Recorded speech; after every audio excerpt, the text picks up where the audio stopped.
Hi, Doug Dormer here with Chapter 1, Episode 7 in our continuing series of discussions on the healthcare roadmap. This episode will talk about the 2016 election.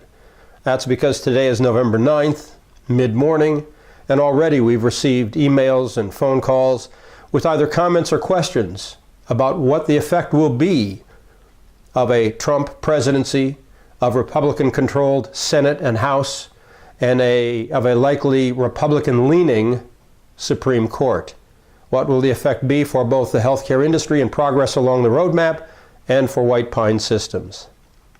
With respect to White Pine Systems, we're still here, and we're not going away.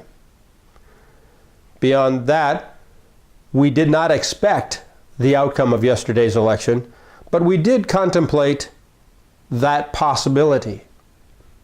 So we can work our way through this. With respect to the industry, that's a bit more complex. So I'd like to take a couple of moments and talk to you about what we think the effect will be for the progress along the healthcare roadmap. First, a quick disclaimer. We don't really know exactly what Trump will propose or what the timing will be. We did see, however, that last week, with respect to Obamacare and the repeal of Obamacare, President-elect Trump said, "I will ask Congress to convene a special session so we can repeal and replace, and we will do it very, very quickly."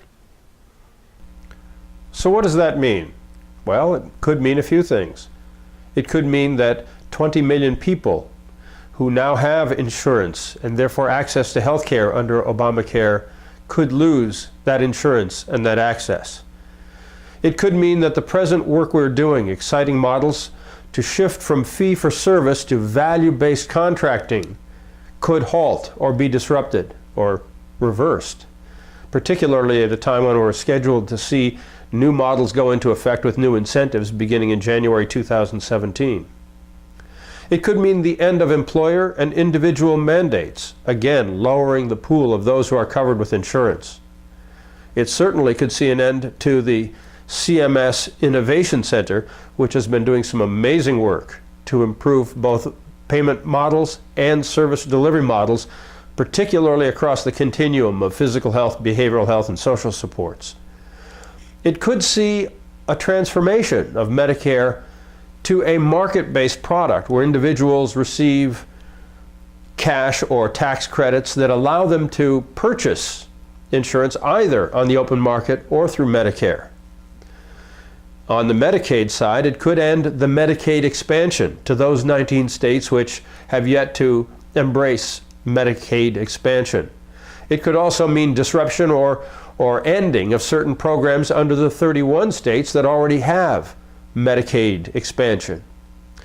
And by shifting more to the states, indeed, both a matter of independence and accountability at that state level, but also putting at risk eligibility requirements, benefits, and programs that could jeopardize the health of many people in many states and leave us with a very fragmented safety net system.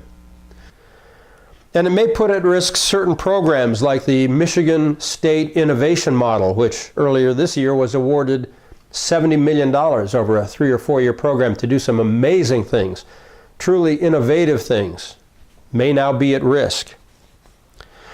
There are a few more other possibilities, but that's a pretty good start. So what does that mean for healthcare reform broadly? Most of those changes relate to financing and access, which do have an effect on delivery, but they're not the entire change, the entire effect of regulation over the last 10, 12 years. In episode 1 of this series of discussions, we included a roadmap that I'm going to pop up right now that kind of shows some of the changes which have already occurred in the last 12 years. We started with the creation of the Office of the National Coordinator. We added the Mental Health Parity and Addiction Equity Act. We added high tech, which created meaningful use. Then, of course, the Affordable Care Act. Then in 2014, the Excellence in Mental Health Act. And of course, then in 2015, we had the Medicare Access and Chip Reauthorization Act, which is providing new funding, as I say, models that will go into effect in January 2017.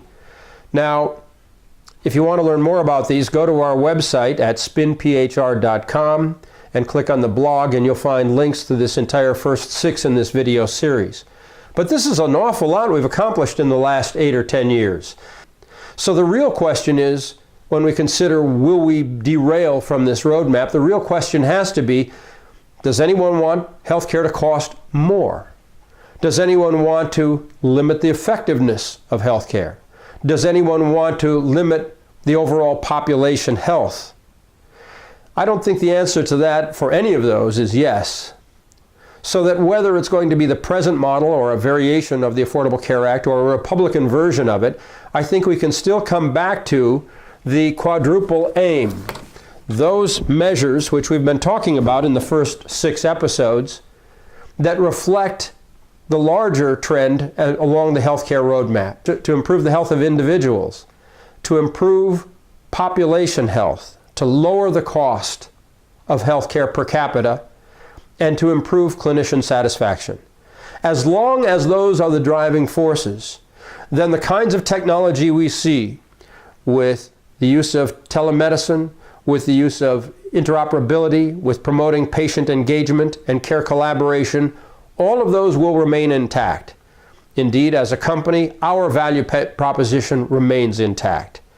And as we see that success, we believe that the driver will shift from the public sector with Medicare and Medicaid to where we're already seeing true leadership on the private payer side, employers and the insurers. So we don't think that the roadmap itself is at risk.